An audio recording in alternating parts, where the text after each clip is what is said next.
हाय मैत्रिणींनो, नमस्कार. मी पुष्पांजली. तर आपण आज मुळ्याच्या पानांची भाजी करतोय. पानं कापून घेतलेले आहेत, बारीक आणि मीठ टाकून धुवून घ्यायचे आहेत. त्यानंतर 5-6 लसणाच्या पाकळ्या आणि 4-5 अशा मिरच्या घ्यायच्या आहेत. तुमच्या तिखटाच्या आकाराप्रमाणे मिरच्या घ्यायच्या आहेत आणि त्या दोघं एकत्र ठेचून घ्यायच्या आहेत.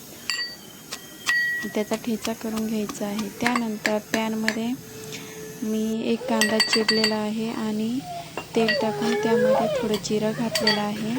त्याला परतून घेऊ. परतून झाल्यानंतर आपण आता त्यामध्ये ठेचा टाकून घेऊया. ठेचा टाकून तो पण छान असा परतून घ्यायचा आहे. आणि त्यानंतर मग यामध्ये आपण आता भाजी घालूया. आता आपण त्यामध्ये भाजी घालून घेऊया आणि ती मीठ घालून आणि वाफेवर खूप छान अशी परतू द्यायची आहे. परतून झाल्यानंतर ती खूप छान लागत असते. तर बघा, आता आपण थोडा वेळ त्याला झाकून देऊया आणि झाकून देऊन त्याची वाफ काढूया.